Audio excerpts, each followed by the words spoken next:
Selamat datang di dalam video tutorial saya yang kelima. Di dalam video tutorial ini kita berada di dalam tutorial bahagian 6. Di dalam tutorial bahagian 6 ini, mengikut daripada arahan yang diberikan oleh pihak Parabots, kita perlulah membina table ke dalam database yang telah kita bina. Kita telah membina dua database ke dalam hosting account kita, yaitu database yang pertama untuk sistem autoresponder kita, dan database yang kedua kita telah membina database untuk email attachment.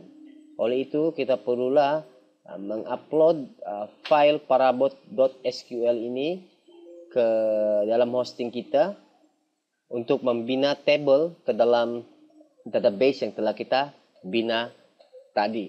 Oleh itu perlu kita lakukan di dalam tutorial ini. Kita akan melakukan dua langkah. Langkah pertama yaitu kita base MySQL kita, yaitu dengan menggunakan sistem PHP MyAdmin.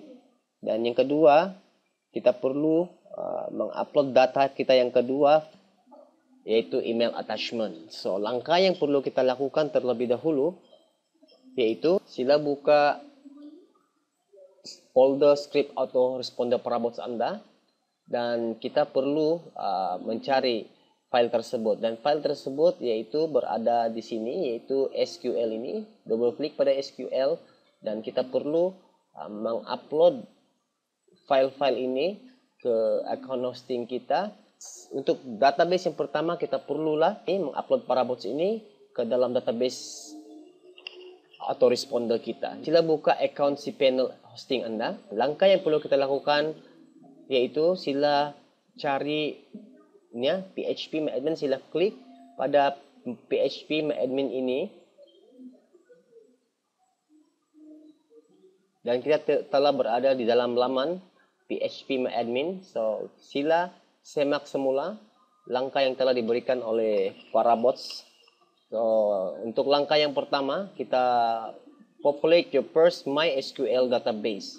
So, maksudnya kita telah membina database yang pertama. Database pertama kita adalah responder di dalam tutorial ini. So, kita perlu mengupload file parabot.sql ini. Sila ke ruang PHP MyAdmin Anda, dan Anda perlu memilih database Anda, yaitu database yang pertama kita bina, yaitu responder. Sila klik pada responder.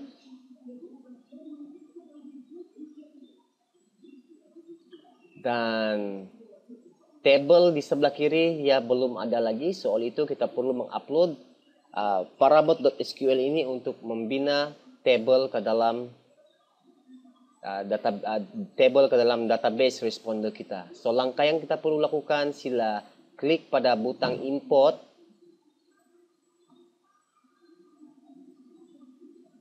dan browse your computer. Sila import file parabot.sql ya. So sila klik pada choose file, dan apa yang kita perlu lakukan, sila cari folder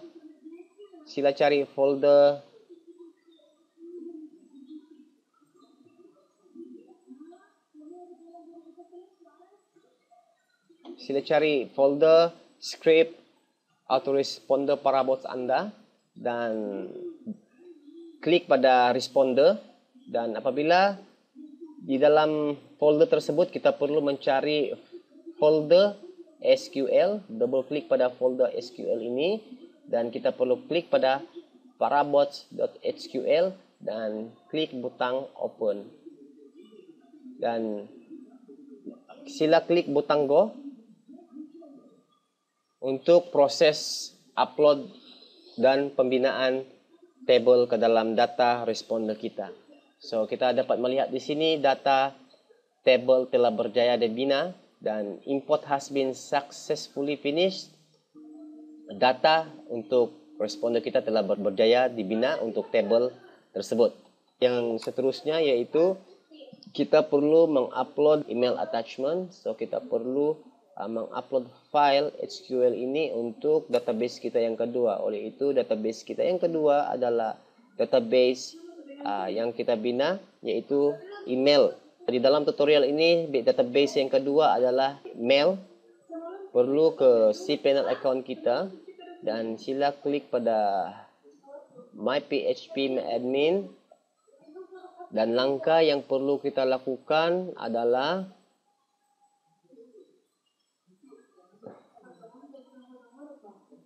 mencari database yang kita bina, yaitu database yang kedua, yaitu Mails. Dalam tutorial ini database untuk email attachment saya adalah Mails. So sila klik pada butang Mails ini, dan langkah yang seterusnya sila klik pada butang import,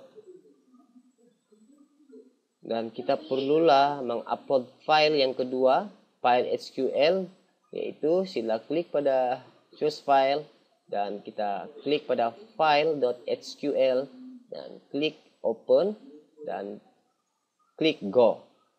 So proses mengupload untuk membina table ke dalam database sedang diproses dan telah berjaya dibina table di dalam database kita yang kedua, yaitu database untuk mail ya. So kita telah berjaya mengupload kedua-dua file yaitu file parabot.sql dan file.sql ke dalam account hosting kita dengan menggunakan PHP My Admin untuk membina table ke dalam kedua-dua data untuk sistem autoresponder Parabots kita ini. So langkah yang seterusnya apa yang kita perlu lakukan, kita perlulah copy and paste dan sila buka tab baru, dan apa yang kita perlu lakukan sila paste, dan kita perlu mengubah nama domain kita di sini, yaitu dalam tutorial ini nama domain saya adalah perainternet.com, dan folder untuk sistem autoresponder saya di dalam tutorial ini adalah responder. Dan apa yang perlu kita lakukan, sila tekan butang enter untuk melihat laman sistem autoresponder kita. Oleh itu kita telah berjaya membina sistem autoresponder kita. So kita semak semula arahan yang telah diberikan oleh pihak Parabots. So apa yang kita perlu lakukan, kita perlulah menggunakan username ini, yaitu webmaster.com, copy, dan kita perlu gunakan username tersebut untuk login yang pertama ini, dan yang kedua kita perlu gunakan password yaitu tempass. So kita perlu copy and paste, dan kita perlu paste di ruangan password ini dan klik butang login ya.